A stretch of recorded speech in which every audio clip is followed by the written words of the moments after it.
Olá, cartoleiros e cartoleiras, sejam bem-vindos ao canal MC Melo Cartola FC. Vamos fazer a análise aí dos jogos para a sétima rodada e mostrar para vocês o, o time alternativo do canal, tá bom? Então vamos lá. Bahia e Goiás. Vejo uma grande vantagem do Bahia sobre o Goiás, né? O Bahia e Goiás já se enfrentaram 5 vezes aí na casa do Bahia.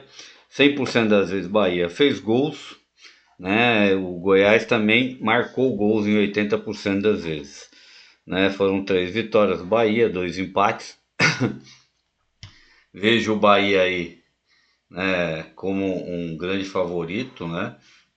O Bahia em casa tem vindo bem, perdeu um dos últimos 5 jogos que jogou em casa, perdeu agora para o Flamengo de 3-2, né? O Goiás vai ter um jogo importante aí pela Copa Sul-Americana. Pode até ser que poupe alguns jogadores, né? Mas vejo a vantagem aí do Bahia. Temos boas opções aí por parte do Bahia, Biel, Caule e algumas outras opções aí. O próprio Vitor Jacaré pode ser uma boa. Apesar que Biel e Caule para mim são uma das melhores opções do Bahia aí para essa rodada. Red Bull Bragantino e Atlético Paranaense. Atlético Paranaense vem de bons resultados e o Bragantino também dentro de casa faz bons jogos. E o Atlético Paranaense tem jogo, né, importante aí contra o Atlético Mineiro na outra rodada pela Copa Libertadores. O Bragantino vai ter aí pela Sul-Americano Petroleiro fora. E a mesma coisa acontece com o Atlético Paranaense pela Libertadores. Então, deve-se poupar jogadores por parte do Atlético Paranaense, mas vejo a vantagem, pois entre 3 jogos que se enfrentaram lá, foram 2 vitórias do Atlético Paranaense e uma do Bragantino. E 100% das vezes o Atlético marcou gol. Se Vitor Roque vier para o jogo, é uma ótima opção aí para a rodada. Já não vejo tanta opção aí por parte da defesa. Talvez Bento seja uma boa opção aí de goleiro, mas não dá para contar com o SG nessa rodada. São Paulo e Vasco. São Paulo dentro de casa vem vindo muito bem, fazendo bons jogos em casa, tá? Tem vencido, tá? A maioria dos seus jogos em casa. Então o Vasco já não vem numa sequência boa, nem dentro nem fora de casa, né? A última vez que jogou com São Paulo perdeu por 2-0, mas a mesma coisa acontece, né? São Paulo tem um jogo importante aí pela Sul-Americana contra o Porto Cabelo fora de casa. Pode poupar jogadores. O Vasco não deve. E o Vasco tem que começar a se mexer também, senão vai começar a passar lá embaixo para a zona de rebaixamento. Se o São Paulo não poupar jogadores, né, vier com um time forte aí, Caleri, Michel Araújo, Wellington Rato, né, mesmo na parte de defesa, acho que Arboleda, Beraldo são ótimas opções. O Rafinha tem feito bons jogos.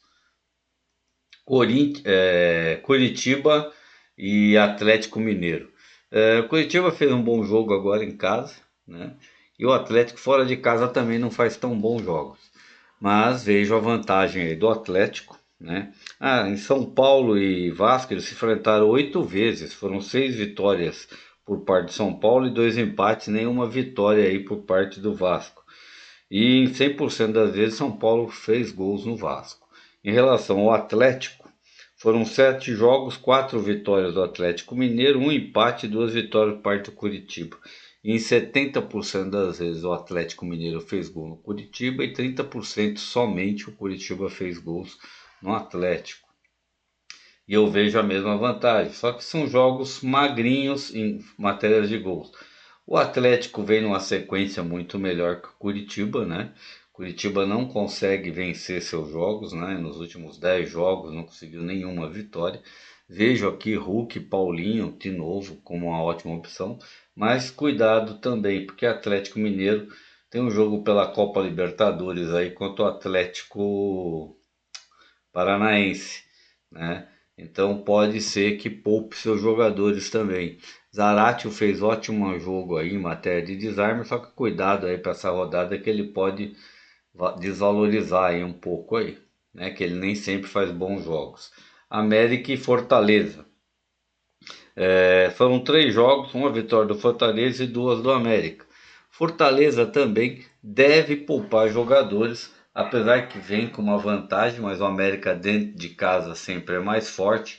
E por ele ter que poupar jogadores, o Fortaleza pode ser que o Atlético, o América surpreenda. Mesmo vindo com as sequências muito ruins, né? O América também só conseguiu vencer uma vez em 9 jogos, né? E o Fortaleza vem numa sequência de 3 empates consecutivos. Só que o Fortaleza tem um jogo contra o São Lourenço, né, pela Sul-Americana, e o América tem com o Def Justiça.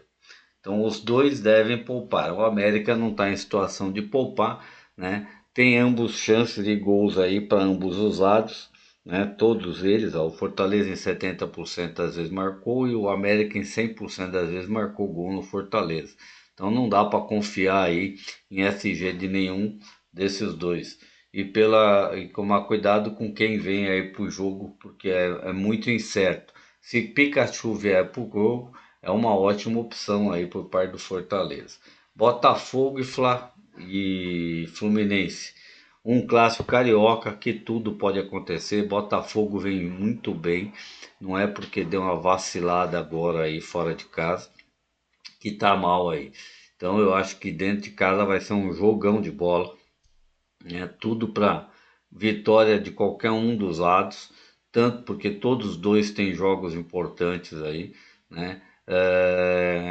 Tiquinho Fernandes pode ser opção, Ganso, Arias, Lima. Eu acho que o Arias está deixando um pouco, eu estou gostando mais de Ganso e Lima jogando, né? Tiquinho e Eduardo também, ótimas opções. Só não dá para confiar muito na zaga dessa rodada que o gol pode sair para qualquer lado. Normalmente os jogos deles são magrinhos aí em matéria de gols aí, né? Então você vê aí que o Fluminense perdeu a última vez aí, né? Agora, pelo Carioca, se eu não me engano. Foi pelo Carioca por 1-0. Depois empatou, aí venceu uma vez também. Então são jogos magros. Os dois vêm numa sequência, né? Em 9 jogos, apenas uma derrota a todos os dois times, né? E o Fluminense tem fora de casa o Strong e o Botafogo César Valeiro. O Strong, o Fluminense acho que já venceu uma vez ele, se eu não me engano, ó. Venceu por 1-0 dentro de casa, mas vai ter que segurar lá para não ter que ir para pênalti. Então pode haver um rodízio de jogadores. Cano é bom para essa rodada, né? Como eu falei, Ganso, Lima, né? E Marcelo tá caro ainda para a rodada, né? Tem que ver quem é que vai vir aí nas laterais. Parece Samuel Xavier vai vir, se vier é uma boa opção. Como também temos opções aí por parte do Botafogo. Santos e Palmeiras, né? Pelas perspectivas deles, foram 18 jogos lá na Vila, 9 vitórias por parte do Santos, 5 por parte empates e 4 vitórias por parte do Palmeiras. Meu cachorrinho já está torcendo para querer me avisar que está começando os jogos. É... O Santos não vem na mesma sequência que o Palmeiras, né? O Palmeiras aqui, ó, se a gente ver na sequência, o Santos não consegue vencer o Palmeiras nos últimos 3 anos, não vence o Palmeiras. Então vai ter difícil ele quebrar esse tabu agora com a fase que o Palmeiras está, né? O Palmeiras empatou seu último jogo, mas vem numa sequência boa. O que eu não posso confiar é no SG, né? Porque o Santos tem feito gols dentro de casa, né? E o menino lá que entrou. Tem que ver quem é que vai vir, né? Pro jogo, se vai vir um timinho completo do Flamengo. Agora, Marcos Paulo, o João Paulo com certeza é uma opção aí para defesas. Deve ser um jogo magro, porque o Palmeiras tem o Cerro Porteño, né? Venceu o primeiro jogo, mas tem o jogo em casa, né? Venceu por 2-1. Então, você sabe que uma vitória simples lá leva para o pênalti. Então, o Palmeiras pode fazer rodízio com seus jogadores. O Santos tem o Audax, empatou, vai pegar em casa, vai ter que jogar tudo que tem lá para poder tentar uma vitória ou sair pelo com empate para ir para os pênaltis. Então é um jogo meio complicado para apostar em algum jogador do Santos, né? Do Palmeiras ainda dá para apostar em Gustavo, Piquerez, Luan, né? Tem que ver mais aí. Rafael Veiga não dá para, clássico é sempre bom, mas deve ter jogadores poupados. Então tomar muito cuidado aí para quem precisa de cartoleta. Flamengo e Corinthians. Dois times aí que não estão muito bem, né? São Paulo não consegue, mas pelo menos já teve umas vitóriazinhas. E o Corinthians tem que se levantar, mas não tem costume de ganhar lá, né? O Flamengo já jogou 14 vezes com o Corinthians lá, ganhou 9, empatou 3, só perdeu 2 vezes, né? Então, e na fase que o Corinthians tá muito difícil. Então, se dependendo dos jogadores que vier do São Paulo, porque ele também tem jogos importantes, eu acho que dá para confiar aí no Gabigol, né? Tem que ver se Pedro vai estar de volta. Everton Ribeiro joga um jogo, não joga outro. Tem que tomar muito cuidado que o jogo é no domingo, a gente não vai ter escalação, né? Mas tem Fabrício Bum, Ayrton Lucas, mesmo Wesley também é boa opção, Everton Cebolinha. Por parte do Corinthians não vejo nenhuma opção boa aí. A gente vê que nas últimas sequências o Corinthians até venceu o Flamengo uma vez, mas o Corinthians vem numa sequência horrível perto do Flamengo. E o Flamengo tem o Nublense, né? Venceu já o Nublense por 2-0.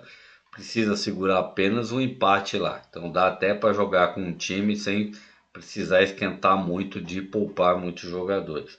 Agora o Corinthians não. O Corinthians tem que ganhar do Argentino Júnior lá de qualquer jeito.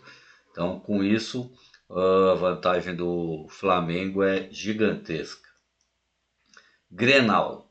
Isso é um jogo que esse jogo é para fugir, né? Em matéria de cartola tem que fugir, tudo pode acontecer. Pelo histórico aqui, quando o Grêmio é mandante, ele já venceu o Inter 8 vezes, foram 13 empates, 2 vitórias por parte do Inter. A gente vê que é bem equilibrado mesmo entre eles. O Grêmio não vem numa boa sequência, mas o Internacional também não vem numa sequência. Vem de 3 derrotas consecutivas e um empate. O Grêmio vem de uma derrota, uma vitória e 2 empates consecutivos. O Grêmio não tem jogo e o Internacional tem o Metropolitanos. Venceu por apenas 1-0, vai ter que segurar o jogo lá, pelo menos para sair com empate de lá, ou uma vitória simples, não leva para os pênaltis e acaba sendo desclassificado. Acredito que o Internacional, mesmo sendo o Grenal, vai focar na Libertadores. Cruzeiro e Cuiabá, para mim o melhor jogo da rodada, com chance de SG por parte do Cruzeiro, né? Boas peças. Eu estava vendo se Matheus e tal ia entrar, mas parece que ele está com contundido, tá? Pelo que eu vi aqui na escala 10. Ele está lesionado, então não sei. Matheus Vital lesionado. Com Matheus lesionado, ele não consta aqui para mim. Eu apostaria no Ramiro, né? O Neto Moura eu não conheço. Agora, atacantes, tanto faz Bruno Rodrigues como Gilberto ou Wesley. Eu acho que todos eles têm chance de gols aí para essa rodada aqui contra o Cuiabá, né? Não tem confrontos entre eles. O único confronto que teve foi um empate, né? Mas a sequência do Cruzeiro dentro de casa vem muito bem. O Cruzeiro dentro de casa não tem perdido seus jogos, tem feito a lição de casa. E acredito que deve vencer o Cuiabá também, né? E nenhum dos dois tem jogos no meio de semana. Se joga na segunda-feira, tá? Então cuidado só na hora de ver a escalação direitinho. Mas eu acho que fechar a defesa do Cruzeiro não é uma má ideia, tá? Com exceção aí do goleiro que deve estar caro, mas o Cruzeiro para mim é a melhor chance de SG para a rodada. Aqui vai o nosso time alternativo, tá? É o time mais barato de 122. Depois eu vou mostrar aí a sequência dos nossos jogos, nossos times, tá? Eu fiquei com Gilberto, ele aqui ainda está dúvida, mas eu acho que o Gilberto é o homem que pode fazer gol aí no Cuiabá. Mantive Cano porque está num preço pouco para desvalorizar, precisa de pouco para valorizar. Então qualquer chute, mesmo assim, tem que ver até o fim de semana. Hulk, né? Contra o Curitiba, sempre é uma peça a gol. Eu coloquei Ramiro, se Matheus Vital vier ficar provável para nós, eu coloco ele. Caule, que eu acho que é uma excelente opção de meio e barata aí para rodada. Rafael, para poder colocar o Rafael Veiga aí, que para mim é ótimo também para rodada. Nós temos aí Michel Araújo, Wellington Rato, todos eles têm que ver se vem para rodada. Fiquei com William e Luciano Castan. Não pus Marlon porque ele está muito caro para o meu time, né? Pus o Lucas Braga, Piquerez, podia ser Mike também, uma boa opção. O Marcos do Bahia e o Renato também, o Renato, o técnico do Bahia aqui. Né? E vou colocar aqui como capitão, né, o Cano, o Hulk. Esse aqui foi o nosso time alternativo aí, é uma prévia. Amanhã eu vou estar fazendo os times com mais calma, com mais análise aí dos jogadores. E devo postar aí as minhas dicas de jogadores e dos dois times aí. Então vamos aqui, ó, como é que ficou a nossa pontuação dos nossos times. Aqui é o time alternativo do canal. Ele não foi bem, né? Não tinha muita cartoleta. Acabei apostando em alguns jogadores que não foram bem na parte do ataque, né? E com isso eu acabei não indo tão bem, né? Então perdi até cartoletas com eles. E o nosso time 3 do canal realmente já ficou na média aí de 73,53, né? Estamos com 471 pontos. E aqui nossos outros times todos do canal, né? Os que eu disputo as ligas aí, nós estamos mantendo aí nossas médias aí de 70 pontos, 70 e poucos pontos, né? Mas você vê, a gente mesmo tendo muita cartoleta, fazendo muito ponto, tivemos muita desvalorização. Então tem que tomar cuidado para não começar a perder muita cartoleta aí durante as rodadas e depois não ter como apostar nos jogadores. Essa fase agora que vem Libertadores e os jogos aí da Copa do Brasil acaba aí atrapalhando, porque você põe o jogador, ele sai no meio tempo, joga só um pouco, né? Que nem São Paulo, a gente postei nos times, aí o cara trocou metade do time, né? Tinha um goleiro no time 2, foi o que aconteceu. Eu acabei pondo o goleiro que tava a dúvida por parte do Flamengo, ele jogou meio tempo só e eu acabei perdendo muito com isso aí.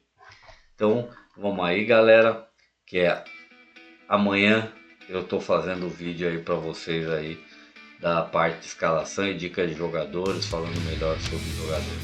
Um abraço e boa semana a todos aí.